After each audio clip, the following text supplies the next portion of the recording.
Olá! Hoje a gente vai mergulhar num mecanismo muito interessante da linguagem.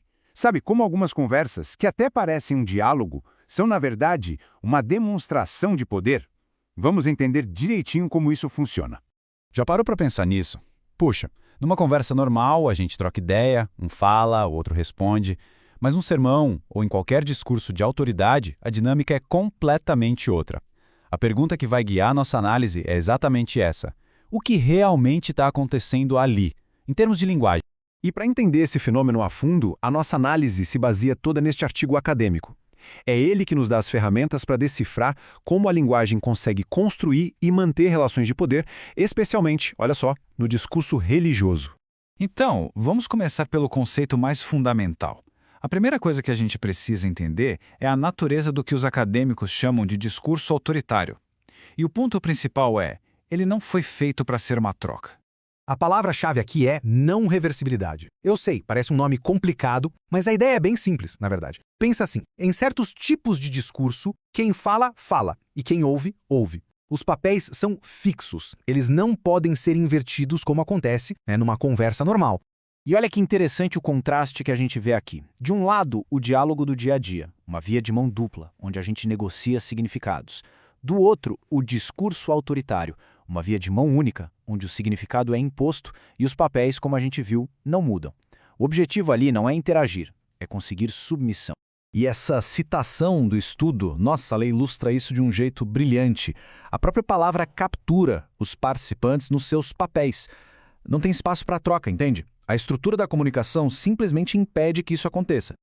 Ok, mas se é uma via de mão única, por que muitas vezes não parece ser? É aqui que entra a parte mais engenhosa de toda essa estratégia, a criação de uma ilusão. Então, o pulo do gato é este. O discurso autoritário, principalmente o religioso, consegue mascarar essa natureza de via de mão única. Ele simula um diálogo. Ele faz com que quem está ouvindo sinta que está participando de uma troca, mesmo quando na prática não o está. E como essa ilusão funciona na prática? Bom, o artigo descreve um processo de 3 passos. Primeiro, o fiel se comunica para cima por meio da oração. Depois, uma resposta vem de cima para baixo, seja como um milagre, uma bênção e geralmente com a ajuda de uma figura de autoridade. E o ponto crucial é que essa resposta nunca equilibra a relação.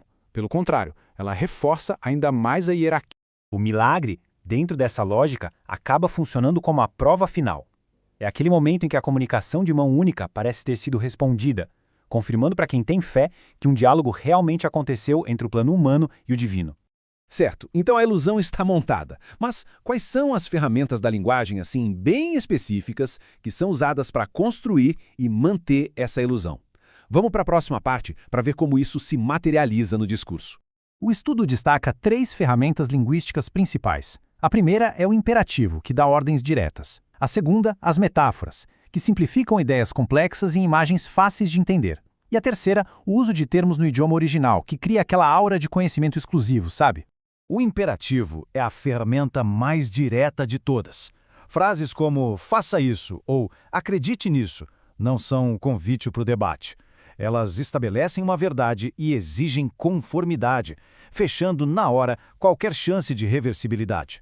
As metáforas são outra ferramenta poderosíssima. Esse exemplo aqui do livro de Oséias, ele transforma um conceito teológico super abstrato, a inconstância do amor humano diante do divino, em uma imagem simples e, mais importante, inquestionável. A mensagem é entregue de cima para baixo, sem espaço para nuances ou outras interpretações.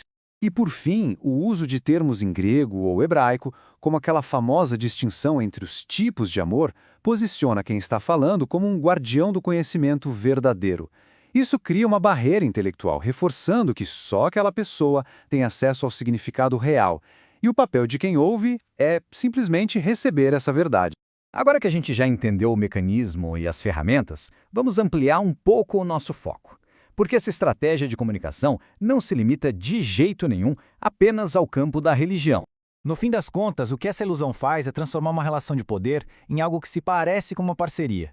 Isso é extremamente eficaz para gerar lealdade, engajamento e, ao mesmo tempo, claro, desestimular qualquer tipo de questionamento ou pensamento mais crítico. E é exatamente por isso que a gente consegue ver esse mesmo padrão em muitos outros lugares.